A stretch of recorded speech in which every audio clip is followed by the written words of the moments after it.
Good morning. We're going to try something new. We want to do a video blog for folks to follow up on the city council meeting. We're going to do these after each council meeting, and then also have special sessions with department heads on specific topics to give you some background of what's going on in the community. Hope you enjoy them. Last night the council meeting was about a half an hour, so generally a pretty short council meeting. The first item on the agenda was to consider my performance review. I've been here 6 months. It's been a pleasure to be here working for the community. So council approved that as our first action item for the evening. Every council meeting, or at least nearly every council meeting, there's donations to the city. There was some of those again last night at the city council meeting, which is always generous of people to give back to their community. We had dealt with the resolution on tax forfeited properties. You may have seen in the local newspaper some discussion about that with the county.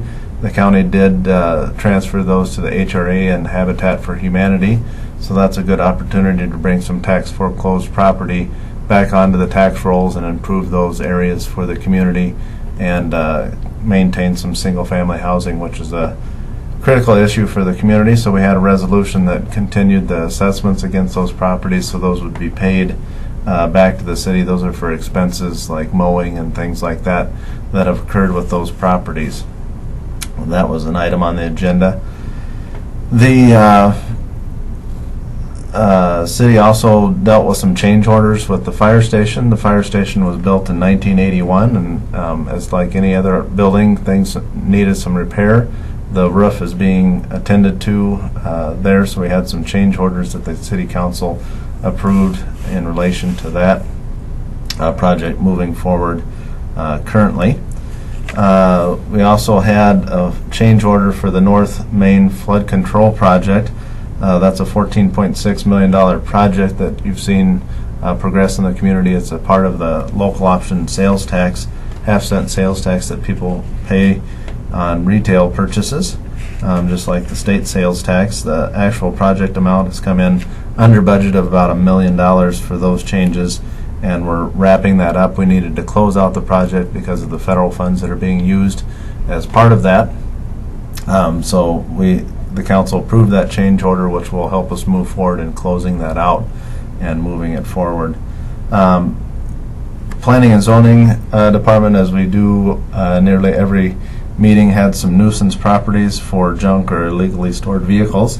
It's something we're trying to be proactive in the community and take on some of those things with the general goal of trying to keep the community clean and respectable. And sometimes we get a lot of discussion on that, as far as, you know, it kind of seems extraordinary that the city's getting involved in that, but unfortunately a lot of the conditions warrant it. And just to give you a little bit of an idea of what we're talking about here, here's some of the things that you see around people's homes, and that's the action that we're requiring them to clean those up and keep our community looking good.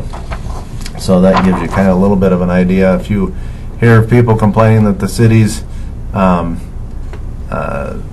bothering them or being a nuisance or dealing with trivial things, I think these things are important for our quality of life for our community. So you kind of know what's out there, and as far as what we're doing to try to help keep the community clean and picked up like most everyone does. So occasionally there's times we have to take action in compelling them to clean up their property. So that kind of concludes the actions of the city council last night. Hope you enjoy our sessions here, and if you have any questions, feel free to contact me at City Hall. 437-9941 is my direct line. Give me a buzz. Like us on Facebook, or visit us on ci.austin.mn.us. Thanks so much.